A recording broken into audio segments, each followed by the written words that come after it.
हीरा और मोती। झूरी के पास दो बैल थे, हीरा और मोती। दोनों में बहुत प्यार था। वे दोनों नांद में एक साथ मुंह डालते और एक साथ ही हटाते। झूरी उनके चारे पानी का बड़ा ध्यान रखता था। वह कभी भूल कर भी उन्हें मारता पीटता नहीं था। पशु भी प्यार का भूखा होता है। वे भी झूरी को बहुत चाहते थे।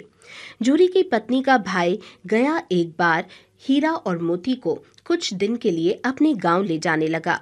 बैलों को बड़ा आश्चर्य हुआ कि वह उन्हें क्यों और कहां लिए जाता है। रास्ते में उन्होंने उसे बड़ा तंग किया। मोती बाएं भागता तो हीरा दाएं। इस पर गया ने उन्हें खूब पीटा।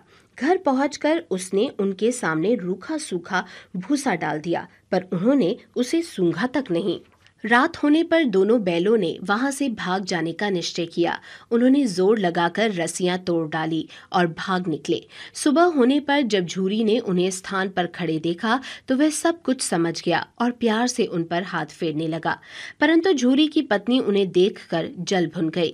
उसने उनके सामने रूखा सूखा भूसा डाल दिया। फिर भी वे खुश थे। अगले दिन गया फिर आया। इस बार वह उन्हें गाड़ी में जोत कर ले गया। रास्ते में मोती ने चाहा कि गाड़ी गड्ढे में धकेल दे, पर हीरा समझदार था। उसने गाड़ी संभाल ली। जैसे तैसे गया घर पहुंचा।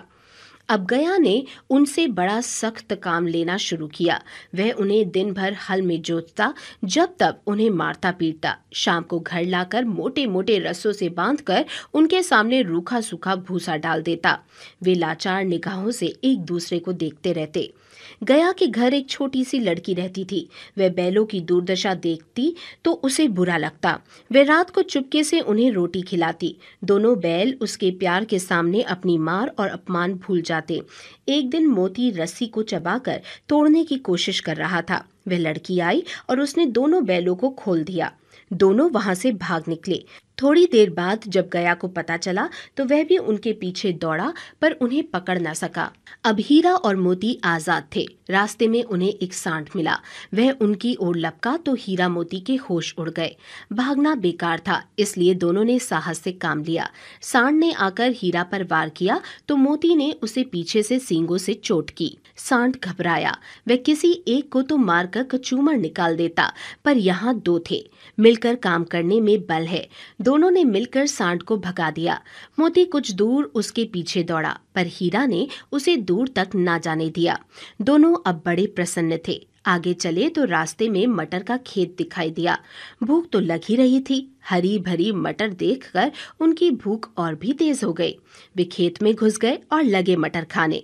अभी पेट भरा भी न था कि खेत के रखवालों ने उन्हें देख लिया और कांजी हौस में बंद करवा दिया। हीरा और मोती ने देखा कि कांजी हौस में और भी कई जानवर थे। भैंसे, घोड़े, घोड़ियां, गधे, सबके सब कमजोर और दुबले पतले।